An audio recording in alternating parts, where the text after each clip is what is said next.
What's up everyone, welcome to Ashley Talks Movies. Today's video is a review of We Live in Time. Directed by John Crowley, the movie follows a chef named Almut and a recently divorced man named Tobias who, after a chance encounter, embark on a decade-spanning relationship. Before I jump into the review, do me a favor, like, comment, and subscribe so you don't miss any of the videos I post here on the channel. So I'm going to start this review off by saying I went into We Live in Time fully expecting to cry throughout the entire movie. This movie has been marketed as a tearjerker, and I don't know about you, but I don't like being sad, and I certainly don't like ugly crying in a movie theater.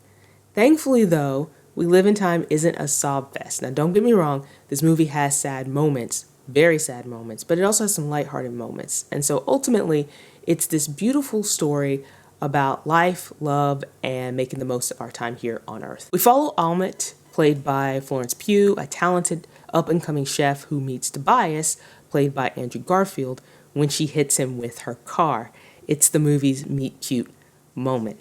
And from there, we're following their whole relationship. Now, the story is told in a non-linear way, and it goes back and forth between the past and the present, giving glimpses into different moments of their life and their relationship. You see the beginnings of their relationship and everything in between, the good, the bad, the sad, big life moments, challenges, it's all there. Now, the switching between the timelines was a little hard to follow at first because you really don't have a good sense of who these characters are and where they are and what they're doing. But I actually like this approach to the storytelling because it makes the movie feel fresh, and it also helps the movie avoid feeling like just another cliched romantic drama. And once the movie gets going, it's easy to follow the different timelines.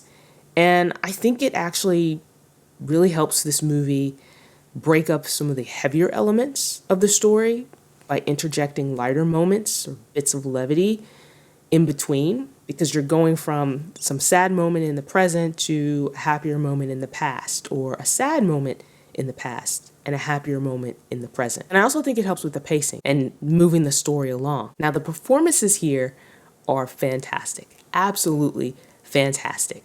Andrew Garfield and Florence Pugh are simply amazing, and they're some of the most talented actors working right now. Andrew Garfield has this kindness that he brings to the role of Tobias, which is a character that is nerdy, a bit awkward, but also full of heart and a little sensitive, and it all comes through in Garfield's performance. Florence Pugh is also amazing. Her character is more brash and more forceful, but there's also a vulnerability there that she's able to portray as well. And the two of them have some really amazing chemistry. It really does leap off the screen. They are perfectly paired, and their romance really feels believable. I also want to mention the soundtrack in this movie. I really love the song selection here, and I think mostly because the songs really help punctuate different moments in the movie.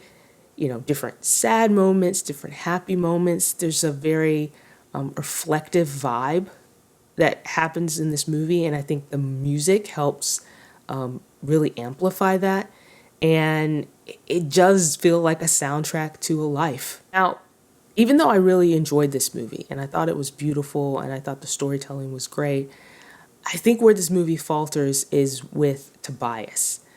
We get a lot of insight into Almut, her motivations, her aspirations, her regrets, and we're seeing a lot of this story from her side of things.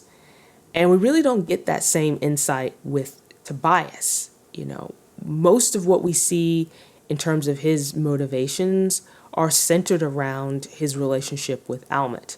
We don't really get a lot of backstory for him.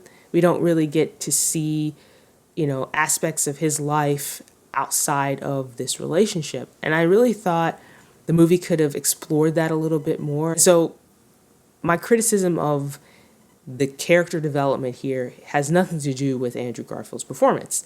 He's doing a fantastic job. It's more to do with how this character is written. But either way, I really enjoyed We Live in Time. It's just this beautifully told story about life and love and loss and dealing with the challenges that you're facing during life and in those relationships. And it's anchored by two really great performances. So those are my thoughts on We Live in Time. Share your thoughts in the comments, like this video, subscribe, and stick around for more content like this.